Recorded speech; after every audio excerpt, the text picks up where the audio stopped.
Welcome to the Commentary Magazine Daily Podcast. Today is Tuesday, July 14th, 2026. I'm John Podhoretz, the editor of Commentary Magazine. With me, as always, executive editor Abe Greenwald. Hi, Abe. Hi, John. Senior editor Seth Mandel. Hi, Seth. Hi, John. And Washington Free Beacon editor Eliana Johnson. Hi, Eliana. Hi, John.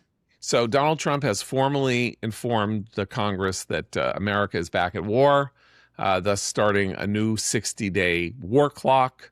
Not that we were ever not at war, but he is now at war, and he is talking very tough. And we're hitting targets. He is now saying that we will blow up Pickaxe Mountain, which is how do you describe this? It's the site next to one of the buried nuclear sites where we think that they were they were creating another Dr. Evil-like underground nuclear lair. And it can literally be leveled with a bunker buster bomb. And the Iranians are saying if he does that, then it's open season on Americans in the Middle East. So we're back at war, and the issue is Abe's newsletter yesterday, which everyone should subscribe to, his daily newsletter, made the point that we talked about yesterday about kind of the eternal return of this strategy where we don't seem to be proceeding on a path to a result. We're just now saying, yes, they violated the ceasefire. We're back. We're not going to let them control the Strait. We're going to control the Strait. But that's not a strategy, and they're not laying out a strategy. So, yeah. Once again, I don't know look, if the long-term aim is to break the regime by blockading the Strait, then that's all we need to know. But I get the sense that there's some short and medium-term plan here, or the makings of one, and I don't understand what it is. Because I still feel as if the right birdie were to whisper into Trump's ear that that the real right person in Tehran wants to talk, we'd be going through this all over again. And that's what disturbs me about the whole thing. I mean, I think Jonathan Schanzer and some of our friends would say that we've stumbled into the right policy, which is that the thing I didn't mention is that Trump has reestablished the blockade on Iranian shipping and is doing something to degrade Iran's oil exporting capacity, though we don't quite know what. But and he isn't obviously taking the largest measures to do so, which are to hit refineries or Kharg Island or something like that. But if we are able to spend 6 months making it impossible for any Iranian ship to get out of the Strait and into the open sea, they collected, Aaron McLean says, $4 billion in oil fees during the 30 days that the ceasefire was essentially on, so that those sanctions or whatever they were lifted. Now they're back on, so they got $4 billion that they wouldn't have gotten otherwise, and now we're not going to let them have anything, and that's bad for them, obviously. Though somehow it just seems like economic penury is not going to be sufficient to get them to somehow, say, okay, the jig is up. This is a regime that believes that it has God on its side, and that it is the fulfillment of one major wing of one of the world's three major religions. And it's not going to say, oh, well, our cash balance is really, we just don't have any money left in our bank account. So, okay, bye, Still, Schanzer and others would say, this is the long-term way to make life for the regime unsustainable, but you have to do it for a long time. And obviously, since Trump doesn't want to engage in major military action, stumbling backwards into, we're choking them off and we are going to we're going to open up the strait, may be the right policy. It's just not it's not like a killer policy. It's not we're taking them out policy. The thing is, we could have been doing this for a long time already. Right. Yeah. So that, But Trump was talked out of it, right? I mean, this is the weird thing, is he is very influenceable. For somebody who's like, he has his own mind and he has his own thing and whatever, the Saudis say, no, we don't like this Operation Economic Freedom thing, and then he stops it right away. Or the Turks say, don't do this, and he stops doing it because the Turks say it. And now basically he had two options or three options, one of which was with Iran firing on commercial shipping, either to sort of like say, okay, we'll give you more money and so you'll stop, or we're going to invade Karg Island and like go at you, whatever, or do what he is doing now, which is hit certain sites to degrade their ability to fire on ships in the strait and blockade them. And so he has now stopped listening to the people who were telling him he needed to do X, Y, and Z to make the ceasefire work, because he no longer believes in the ceasefire. So at least got that going for him or us, which is that we're no longer pretending that the thing to do is to negotiate with the Iranians. When I was a kid, we used to try to find ways to get around the stricter Jewish laws, and the way we got around, in Jewish law, you're not, unless you have an Eruv, whatever, won't get into it, or a fenced-in area, you're not allowed to carry on Shabbos. And so the carrying rule is like, 4 cubits or whatever. And so I remember we had this thing where we decided that if you needed to take something with you, you could carry it for 4 cubits or whatever it is, put it down on the ground in front of you, take a step forward without it, and then pick it up and walk 4 cubits holding it again. That's what Trump is doing with the 60-day war powers thing, that if you just, put it down for a second and then pick it back up, but obviously it skirts the whole point of not just the war powers resolution, but the idea behind it, which has much more support even among Republicans, which is people want the president to address the Congress and the public, explain what he's doing here, and and make the case for it.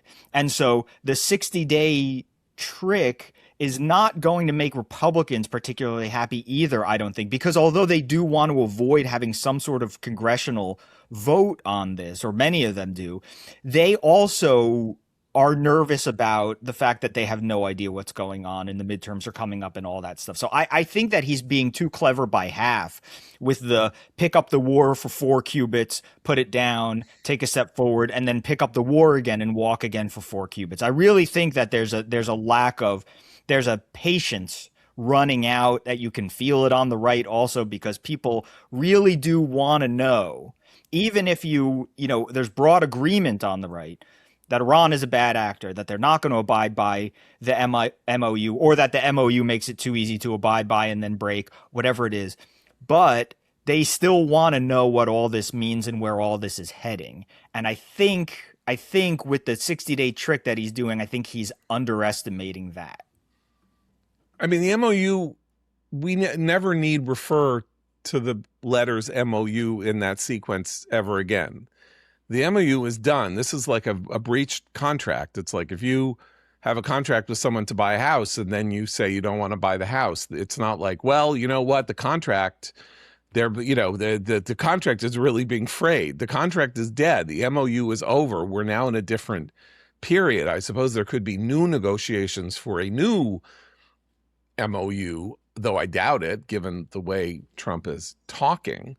But at the very least, we're now moving beyond this bizarre nether region. And there is one thing to be said, which is that the inflation numbers came out for June and they dropped monthly for the first time since COVID, since the sort of end of COVID. They dropped like 3.4%. So it's not as though Trump didn't succeed, and that's because gas prices fell. So something beneficial happened momentarily, at least, to kill the rapidly rising inflation that the war had triggered. That's, of course, evanescent, because inflation can start, oil prices, they're already up from 65 a barrel to 75 or 80 a barrel just in the last week. So, whatever was. This follows a similar principle too, no? Which is the idea that he can flip the market switch on and off. The market got spooked, prices went up. We'll call a ceasefire or whatever. I'll say something nice about peace and then go back to it. And that's also not really sustainable. Yeah, and it all comes at a cost, which is that, as John pointed out, the Iranians got some revenue, and they got to dig out some of their missile stocks. So it's not like you get to just keep doing this for free. Look, a month ago, 6 weeks ago, where I thought this was going was Iran controlling and tolling the Strait, and Trump appears unwilling to accept that, which I think is an unmitigated good. And that comes after Iran realized that its leverage out of this war was not, in fact, building a nuclear program or its missiles or firing on Israel, but control of the Strait. And I don't think it helped that the Israelis apparently apprised Trump that the Iranians attempted to assassinate him. I think that was an impetus for some of this. But I think it is an unmitigated good. Trump doesn't like to be embarrassed, and he doesn't like to look weak. And I think he is moving in the right direction by refusing to let the Iranians control the Strait. And it is a totally acceptable medium-term option between a resumption of all-out war and allowing them to violate the MOU with impunity. We should talk about the fact that he also announced in this tweet yesterday that we would be taking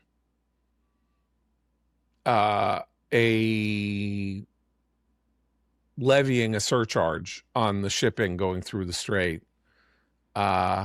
Essentially, that we were going to toll the Strait, which is insane.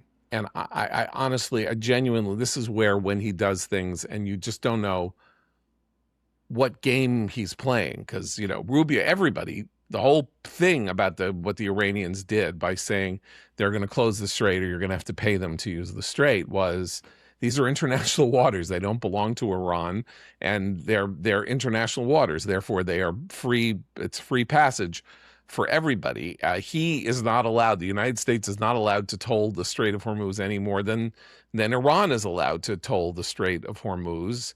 And whatever trick he thinks he's pulling, pulls focus from Iranian bad behavior, which is what we should be focusing on, because it is the casus belli, and it's the reason that we're still at war, is to ensure that they give up any hope of controlling this critical economic passageway.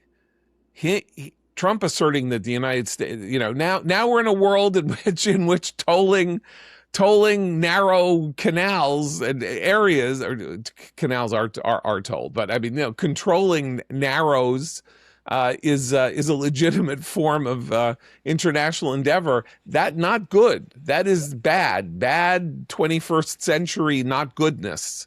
That I hope will be going away very fast. But it is a classic sort of Trump thing. He's always looking for, okay, where do we get our cut, right? Whether it's the Venezuelan oil, or rebuilding contracts or whatever. There's always something always has to come off for us or for him.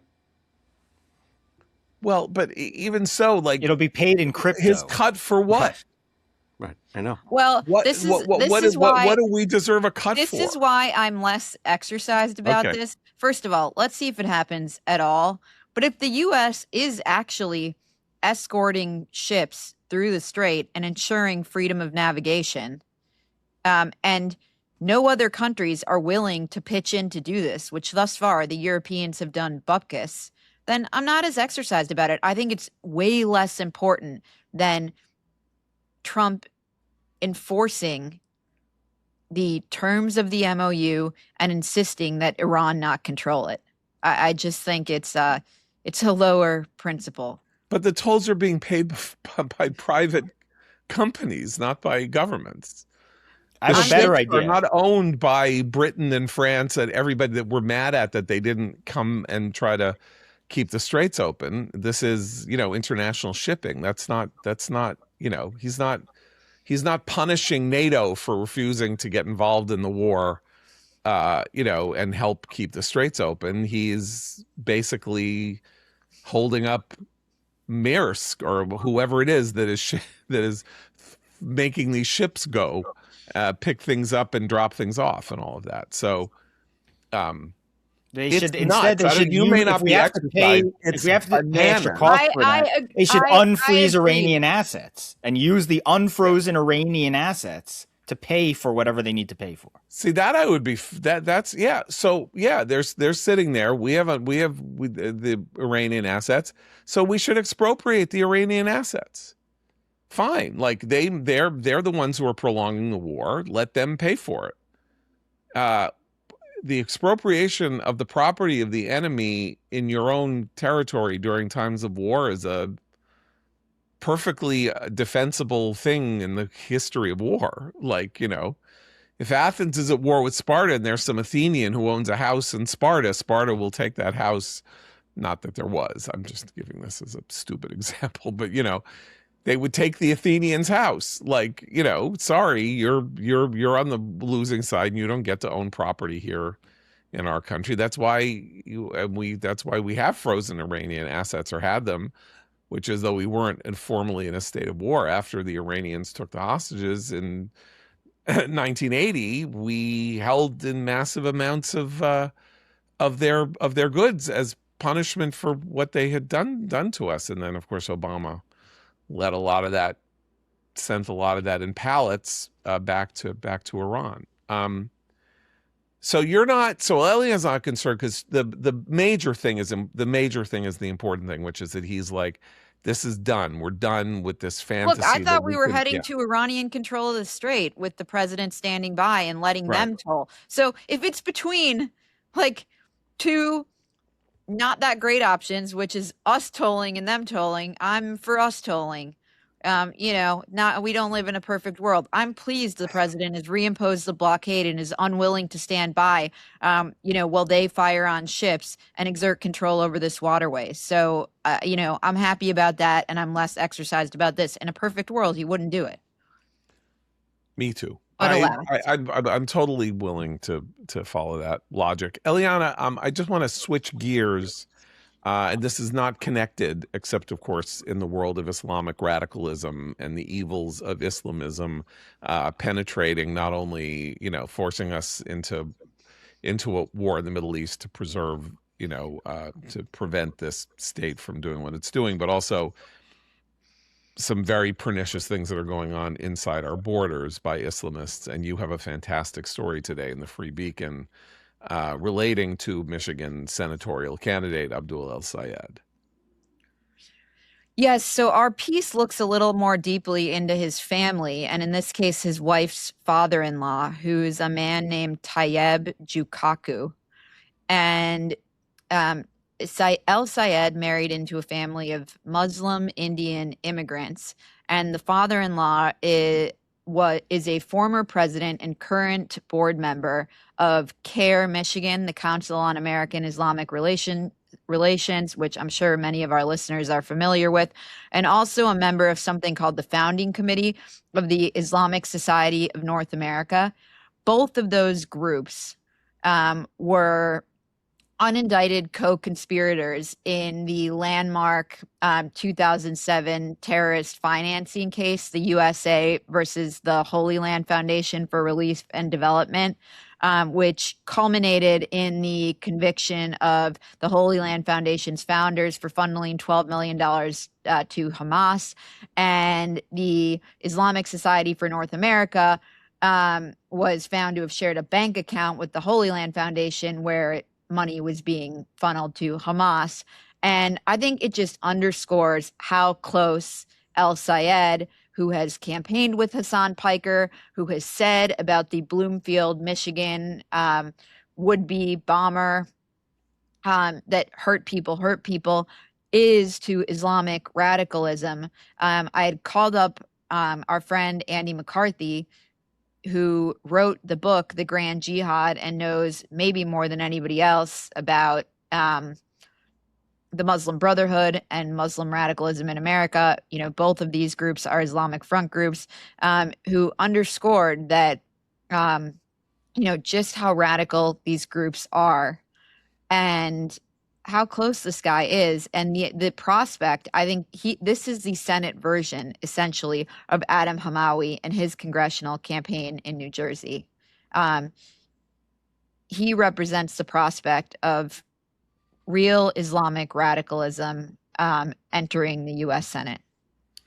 You know, Abe flagged this pretty horrifying story the New York Post published 4 days ago, based on a Pew survey that indicates the degree of the problem that is represented, that Abdul El-Sayed and Adam Hamawi and Zohran Mamdani are not, unfortunately, what one would have hoped they were, which is outliers in that the Muslim populations in the United States have assimilated or are assimilators the way other ethnic populations who have come into the country in the last 100 years have been assimilators and end up having opinions that are within the mainstream of American society and that reflect their acceptance of core American values over values from the countries from which they came. According to this survey, almost half of Muslim Americans support Hamas. Almost half, 44% of Muslim American respondents expressed a favorable opinion of the terror group, compared to 17% of Black Protestants, just 4% of white evangelical Protestants, and 8% of Catholics. So 44% of Muslims openly say they support Hamas. So when we look at Adam Hamawi, or we look at Abdul El-Sayed, or Rashida Tlaib, or Ilhan Omar, we're looking at people who are representing, not totally, because 44% isn't 80%, but they are representing a significant body of opinion in a growing American minority, and that body of opinion is supporting a terrorist group that less than 3 years ago massacred and injured 5,000 people in a single morning. And we saw it happening with video and GoPros and all of that. And that has only made them more popular. So yeah. One of the points Andy made was that since the 1970s, the Muslim extremists have had deep ties to the extreme far left of the Democratic Party.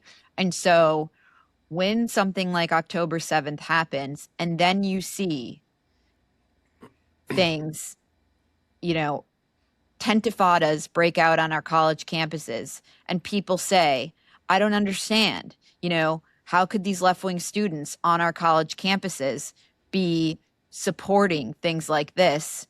You know, Andy said, I've been trying to call attention to this for 20 years. These people are working hand in glove with the far left. And then we see Ilhan Omar and Jamal Bowman and whoever else show up and embrace these students. And their influence in the party is growing slowly but surely. The party is now poised to get 4, 5, 6 more members, with Daria-Liza Avila Chevalier, who's a Muslim convert, with Adam Hamawi, with Milat Kiros. The influence is growing, and Democratic leaders are standing by and saying nothing. 15, 20 years ago, when I would write about this stuff or talk about it, talk about Islamic radicalism in the U.S., and if there would be, riots, somewhere in France or something, and then it was always this sort of like point of pride to say, as John had alluded to earlier, that, look, in the U.S., Muslim immigrants, by and large, do not support radicalism. I don't remember what the exact figures were, but they weren't 44% in favor back then. There was a reason that I could say that and write that and sort of, express that sense of pride in the U.S. Was because that simply was not the case. And whatever the actual figure is, whatever Muslim Americans feel in their heart, the fact that they are so completely now comfortable that any population in the U.S. would be comfortable saying to a Pew poll that they support Hamas to 44% shows the degree to which this has been so completely normalized by non-Muslim leftists. I mean, just by the entire crowd that Eliana is talking about. And when the Tentifadas broke out, and we would refer to them as Hamas supporting protesters, people would say, "Oh, come on! See, now I'm not even going to read another word you said, because they're not Hamas supporters. They're against the war. They support Palestinians." Don't tell me that now. If 44% of Muslim Americans who may or may not appear at those protests are out there saying, "Yeah, we are Hamas supporters," don't tell me that the mobs waving Hamas flags and wearing Hamas bandanas aren't Hamas supporters. Well, some of them chant, "We support Hamas." They did that outside the synagogue in either it was North Jersey or New York. I don't remember which one, but there was a "We support Hamas" chant. But the other thing that this brings up is we're always being told that Hamas is not Gaza. Hamas is not a synonym for the Palestinians. And that's true up to a point, obviously. But as with any government, but the people making excuses for Hamas and the Palestinians, set aside for a second the apparently thousands of Palestinian civilians who participated in October 7th, but the excuse makers take that too far in the other direction and pretend that Hamas is some kind of gang living in a cave somewhere. There's all the Palestinians in Gaza, and then there's like a few guys from Hamas who threaten them and make war and go back into their holes. They don't understand the way that Hamas has insinuated itself into not just the general population, but all the institutions. I mean, I saw a quote from a Gazan the other day who said, the Chamber of Commerce is obviously run by Hamas.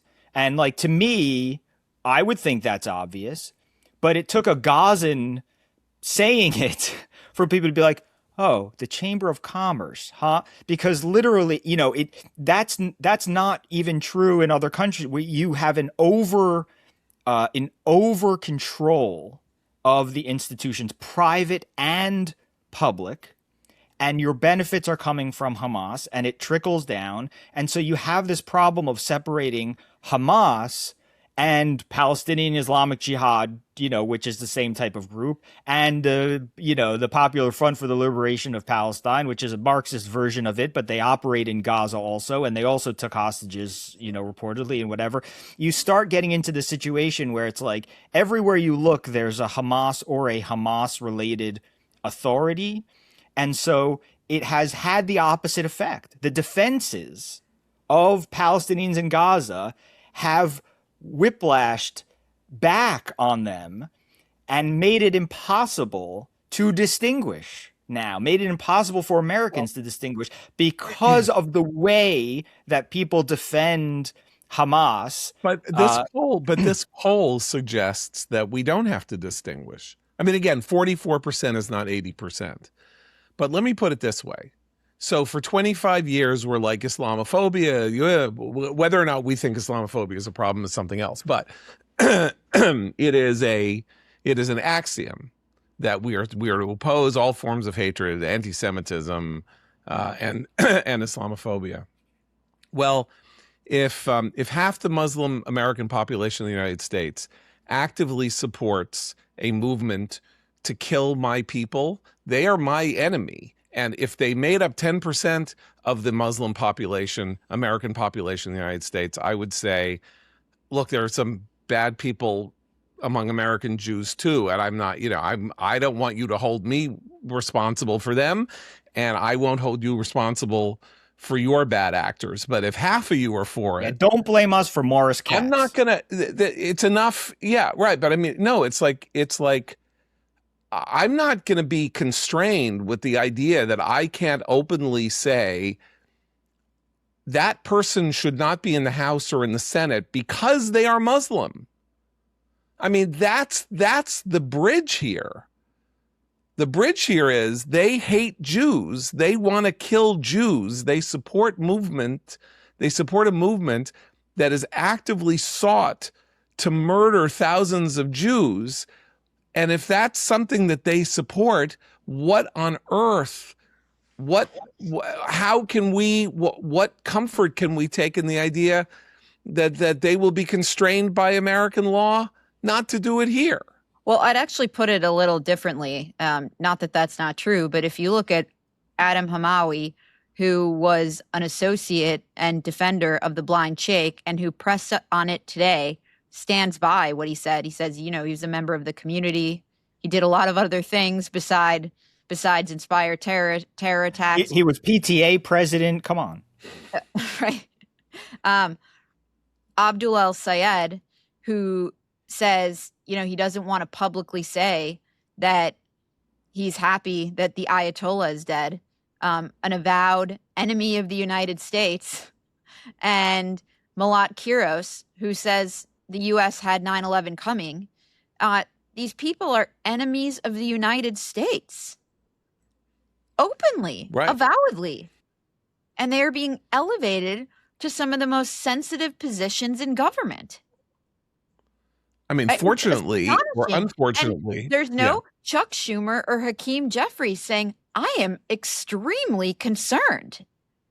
We are going to cut off funds. They're saying that about Graham Plattner, for whom 2 women came forward and said, he raped me, he was violent towards me, but not people who say, I stand by enemies of this country.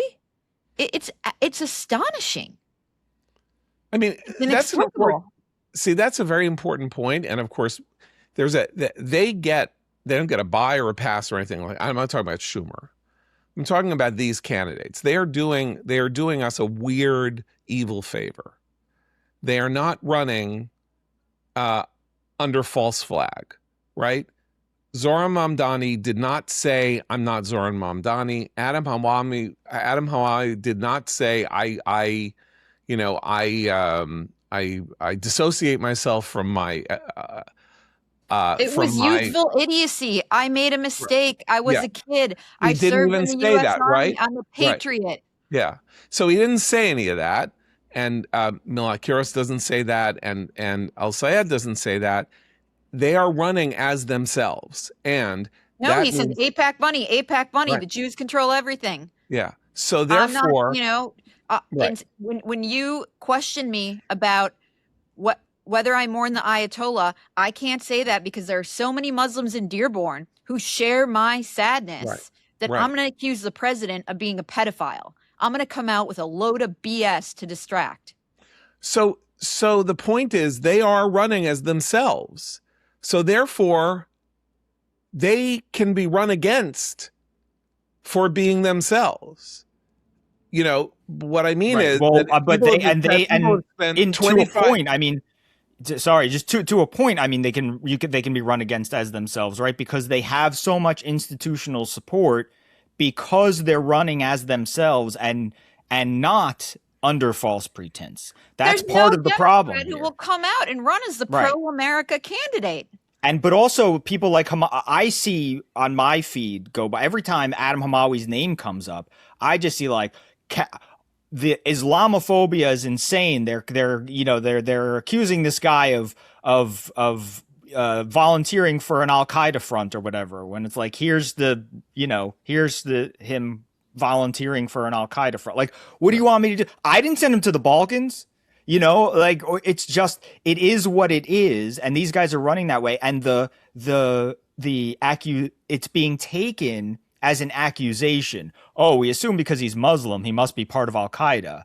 And it's like, he made a choice. The guy who testified on behalf of the blind sheik testified on behalf of the blind sheik. Democrats don't include that in the picture at all. Okay, it's all I don't under want to one talk about category. Democrat. Here's where I was going with this. Let's assume El-Sayed wins the primary. So Milad Kiros, El-Sayed, Daria Chevalier, and Adam Claire Hamawi, Valdez, right? They're all running. They're presumably going to win. They're validated. Like this is how we work in our system. It's not that they're being elevated by the council and by CARE. They are going before the American voter. The American voter will have them on the ballot against somebody else whom they're running against, and will presumably choose them, and they will then serve in the U.S. House and maybe in the U.S. Senate. And it's open warfare time. I'm sorry. They get there, and who they are and what they stand for, niceties, and the idea that we should unilaterally disarm against these enemies of the United States and not call them by their names, that has been sort of like the social norm since 9/11 and George W. Bush saying, this is not a war on Islam. It's a religion of peace. That's a religion of peace. We're against Islamic fundamentalism, Islamic totalitarianism, which I still believe to be true, because we're not at war with Indonesia. Indonesia is the most populous Muslim country in the world. We don't, Indonesia isn't giving us any trouble. Somalia giving us trouble. Somalia gave us trouble when we took in 250,000 Somalis because of the civil war there, but not Indonesia, right? But we can't stand on ceremony any longer, a quarter century after 9/11.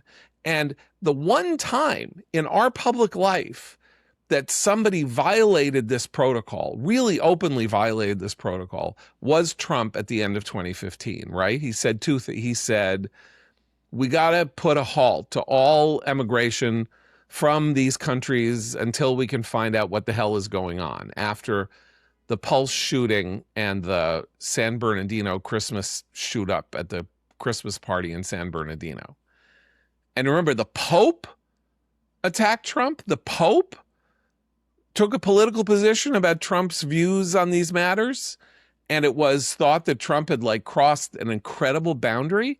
And that was 10 years ago. He did win the presidency not only without saying, I'm moving on from that view, but then very, very incompetently attempting to put it into practice in the first week of his first term of the presidency. If you remember the travel moratoria that he put in place from 8 Muslim countries, and the riots and scenes at the demonstrations at airports that prefigured the demonstrations at ICE, at sort of ICE facilities after he made that stand. So the American people have actually kind of already 10 years ago, showed that this was something that they were interested in hearing about. And if we have politicians who are openly going to adopt and praise, how many Americans died as a result of October 7th? Was it 6? I think 6 American citizens and hundreds of American citizens were injured. What? No, I How many? think it's like 2 or 3 dozen. Okay. Were killed on Americans who were killed on. Yeah. Right. And there were 8 American hostages in the tunnels. These people killed Americans, took Americans hostage. Lindsey Graham just died, right? One of Lindsey Graham's major legislative accomplishments was something called the Taylor Force Act.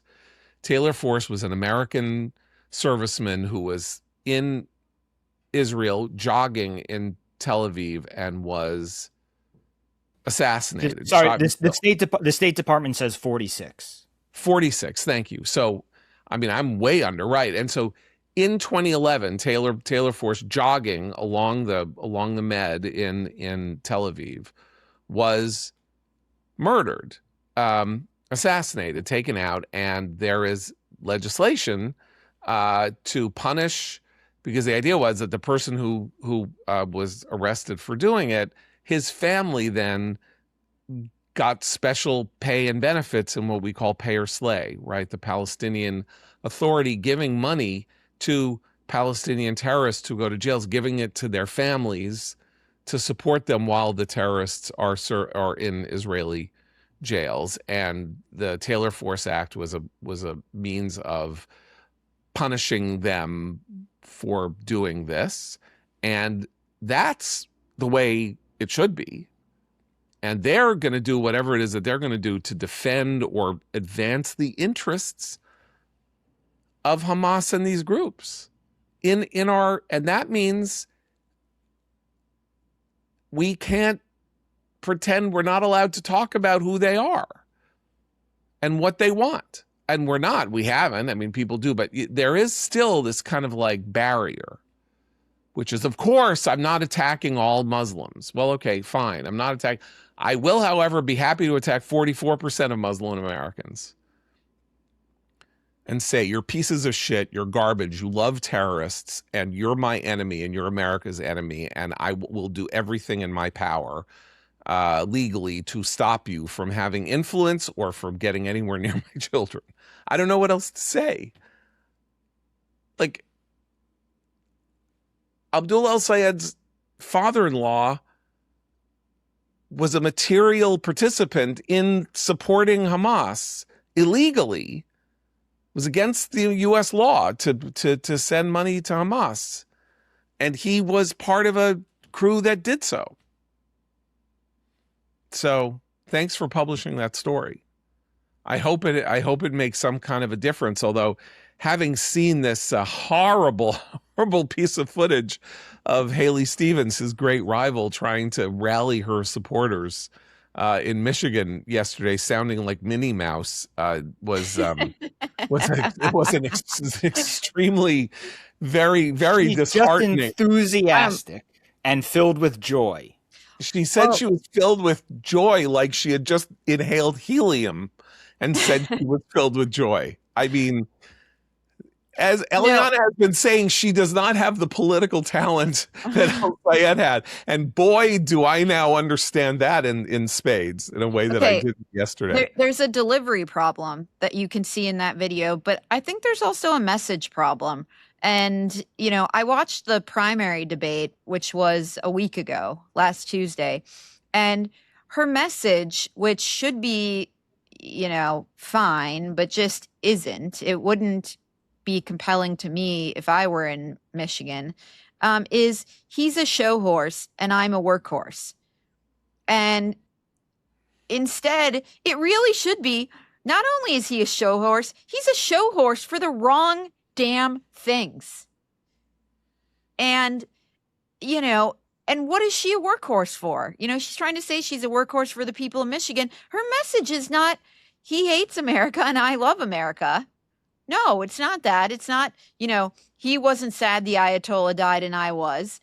She must have concluded that is not compelling for Democratic primary voters, but it just, not only is the delivery botched, but it's delivering a bad message. And just like Janet Mills, again, this is Schumer's handpicked candidate. Very depressing. I mean, the problem Yeah, here, I mean, I again, think the messaging is what you said before, which is Democrats in Michigan don't want to hear that she considers it bad that El-Sayed has these feelings about Americans. That's a huge problem. And so it's to me, yeah, like the messaging would be much easier. And I think that's why El-Sayed, and I do think Democrats realize this, is weaker in a general election than he looks right now with the momentum, precisely because the attacks on him and the criticism of him is going to be of a totally different temper, right? I mean, he's going to face the, you know, that criticism. But at the same time, I will say that people are getting mailers in Michigan telling them that El-Sayed, you know, equivocated on the terror attack in Bloomfield and stuff like that. So there is, while that's not directly her campaign message, it's part of the message that voters are being given on her behalf, and they are hearing some of it. But I do think, generally speaking, you're going to have to wait till the general election to hear that in, you know, in the kind of volume that would make a real difference. And I do think it would make a real difference. But I am nervous about the fact that whatever happens in this election, she has concluded that it won't make much of a difference in Michigan, which is has in recent years been a swing state. I mean, the thing about Haley Stevens and saying I'm a workhorse and not a show horse and not going at El-Sayed for being, supporters of supporting enemies of the United States, that goes to a crisis in the Democratic Party regarding how Democrats feel about the United States. And I'm not now talking about Democratic elites. I'm talking about what polling says about Democrats nationwide, in which, you know, we have a 40-point gap, almost a 40-point gap between Republicans and Democrats on Republicans saying that they're patriotic versus Democrats saying that they're patriotic. 96%, according to YouGov, of Republicans say that they unconditionally support America and are patriotic, and 58% of Democrats say that they are patriotic. And the younger you get, the worse it gets. And my presumption is that you therefore have the most engaged part of the Democratic primary electorate, if you're Haley Stevens and spending a lot of money on polling, is like, I don't like America. A lot of them don't like America. And they don't want you saying this guy doesn't like America because, or they would be perfectly happy to hear Haley Stevens say Abdul El-Sayed doesn't like America because that's how they feel. And therefore they're going to vote for him rather than vote for somebody who expresses a patriotic message. That's the other crisis, is the Democratic conditionality on how they feel about the United States when they're not in power. And when they're not in power and when their person is not president, they don't like America. And this is a fact that it dates back since the 60s. Republicans and conservatives are American patriots, and Democrats and liberals are conditional patriots based on how much of their views are reflected in, you know, policy at the present moment. And so Haley Stevens is operating in that atmosphere. I wish it were not so. I deeply wish it were not so. The last thing I want is for, you know, half of the country and one of the two major political parties to have lost their pride and love of country and patriotism and belief in America. That's a terrible thing and very frightening and bad for our future. But that's where we are in July of 2026. It's as we say, it's not good. Do we have anything good to say about anything before we? I would say, yeah. Actually, I wanted to say that to our listeners, I just thought it was very nice the messages that we've been getting about missing Christine, and saying farewell to Christine on the podcast. I thought that was very nice, and we appreciate that because it does make us feel like, we talk to you every day and we're there, and you're, either in your living rooms or your cars or wherever it is, on your jogs or whatever it is that you listen. And so it's, while it's sad that she's leaving, obviously, it is nice to get those notes about how much people care and how much, it makes it individually on this podcast, how much it makes a difference to people, how much of a connection they feel like they have. And it's worth therefore making a recommendation today of Christine's latest book, or the book she published last year, The Extinction of Experience, which is about the nature, how the internet age is deforming our understanding of reality and placing barriers between us and lived life in 3 dimensions, in the air, with other people right in front of us, rather than mediated through screens. It's a very important, very profound book. That's Christine Rosen's The Extinction of Experience. Remember, she will still be contributing to commentary, and we hope she'll come visit us every once in a while and bring her own brand of crushing morosity. I told her she has to be based on the reaction to her leaving. She has to be the Tom Hanks to our Saturday Night Live. She has to be in like the rarefied air of someone who guest hosts so much that you don't remember that they're not technically on staff anymore. Okay, well, we'll be back tomorrow. For Abe, Seth, and Eliana, I'm John Podhoretz. Keep the candle burning.